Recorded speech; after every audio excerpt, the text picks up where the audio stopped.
The Down and Dirty Mole Crab, tied by Buzzi.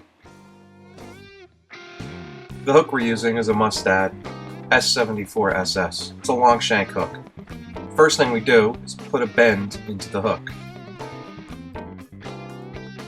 I use the jaws of my Renzetti Master Vise as a vise to help make that bend. We mounted our hook upside down in the vise and attached our mono thread. As you can see, with one quick pull of the tag end of the thread, you can break it off without using your scissors. Tie in a set of hot eyes right at that bend that we put in the hook. We do that by wrapping the thread a couple times in one direction, and then we'll change the direction of the thread and wrap the other way. You can do this a couple times until you get them nice and tight. To really help tighten them up, we'll do some parallel wraps or helicopter wraps that go around the under part of the eyes. This really helps tighten them up. Once we've secured the eyes, we add a little bit of Zap-A-Gap or any type of head cement to these wraps. It just helps ensure that they don't roll on us later. Now we're going to add some brown bucktail from the back side of your tail. Try to get it all the way around the hook shank and have it point just a little bit down. We're going to attach two strands of silly legs in front of the eye and then tie them all the way to the back. If we can, we'll try to get them to point also a little bit downward.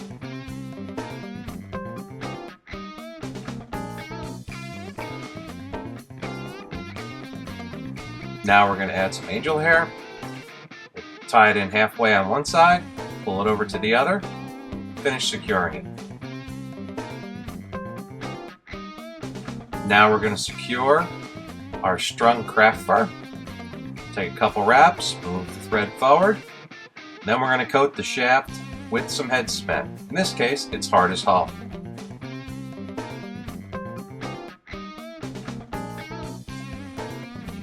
Now we're going to palmer the strung craft fur forward, trying to make sure that the fibers all end up going back and that we don't wrap over too many of them. Once we get up to the head, we'll crisscross around the eyes and then tie it off right behind the hook eye.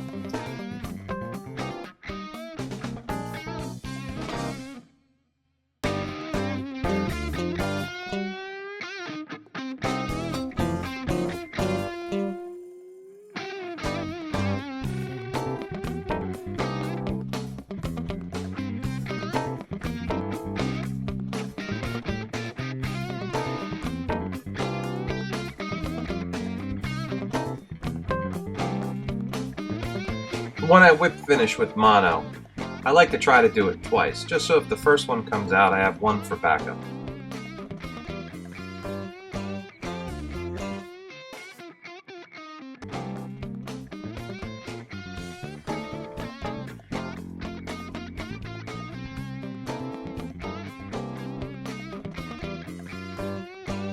Now we're going to use our scissors to try to pick the fibers so they all come straight out of the fly.